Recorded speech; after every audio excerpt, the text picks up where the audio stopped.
आदि निरंजन प्रभ निरंकारा,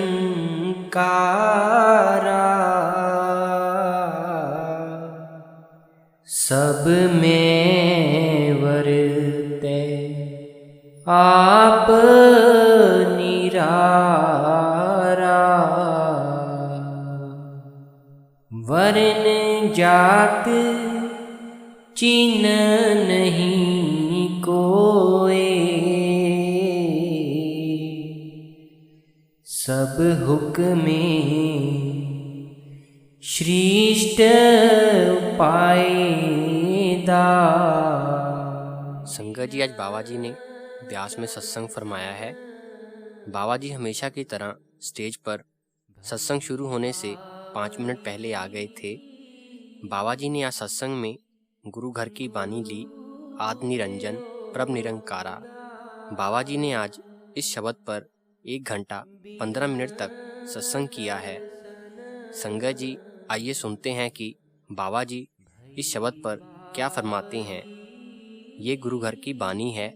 आप हमें इस शब्द के जरिए उस एक कुल मालिक की ओर इशारा कर रहे हैं जिसने इस संसार की रचना की है। आपने ये नहीं कहा कि मालिक 2 है या 3, आपने उसे कुल मालिक की ओर इशारा किया है। हमारे धर्म अलग हो सकते हैं, लेकिन रूहानियत का रास्ता सभी का एक है। आज तक किसी भी धर्म ने ये नहीं कहा कि मालिक हमें कहीं बाहर से मिलेगा। बाहर से आज तक ना किसी को मालिक मिला है और ना ही मिलेगा। मालिक हमारे अंदर है, इसलिए जब भी परमात्मा हमें मिलेगा वो हमें अपने अंदर से मिलेगा। अब मन हमारे काबू में नहीं है, इसलिए इंसान हमेशा आसान से आसान तरीका ढूंढता रहता है, जिसके कारण वो हमेशा बाहर मुखी हुआ बैठा रहता है। इसलिए गुरु साहिब इस शब्द के जरिए उस एक ताकत के बारे में बयान कर रहे हैं जो आदि काल से चलती आ रही है। उस ताकत को किसी धर्म या 4 दीवारी में बंद नहीं किया जा सकता। वो मालिक की ना तो कोई जात है और ना ही कोई धर्म है। अगर हम सोचें कि मालिक किसी एक धर्म का है तो ये हमारी गलत फहमी है। अब अगर उस मालिक की कोई जात नहीं है तो हमारा क्या वजूद हो सकता है। फिर इस शब्द में आगे एक तुक आती है, 184 जोन सुबाई मानस को प्रभ दी वड्याई। इस तुक में गुरु साहिब हमें फरमा रहे हैं कि इस सृष्टि में 84 लाख जूनियाँ हैं, लेकिन इनमें से सबसे उत्तम जूनी इंसान की है, क्योंकि इंसानी जूनी में ही मुक्ति को पाया जा सकता है और किसी भी जूनी में मालिक की भक्ति नहीं की जा सकती। बाकी सभी जूनियाँ भोग जूनियाँ हैं। अगर हम एक एक जूनी में एक एक साल भी बिताएं तो हम सोच सकते हैं कि ये इंसानी शरीर हमें 84 लाख साल बाद मिला है।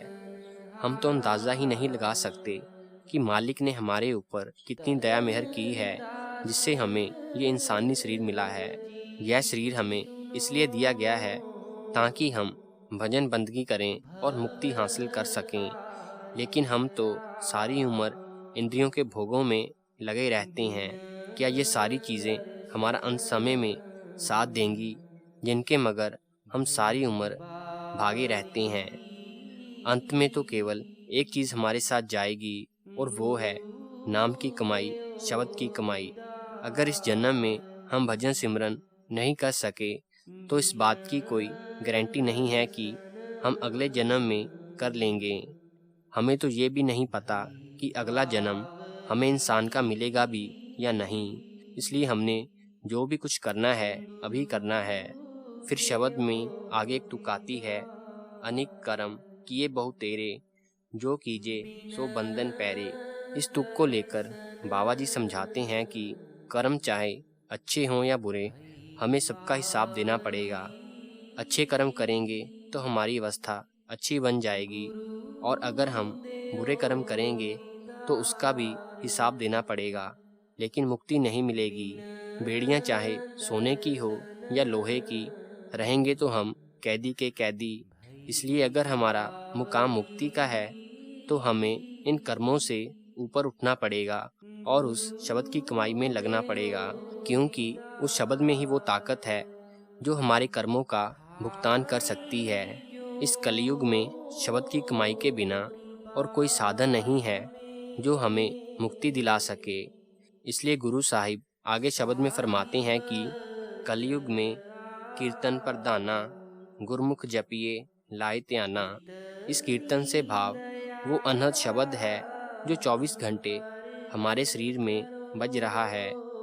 जब हम अपना ध्यान उस शब्द के साथ जोड़ेंगे तब जाकर हम मुक्ति के काबिल बनेंगे, वरना सारी उम्र ऐसे ही बाहरमुखी हुए बैठे रहेंगे।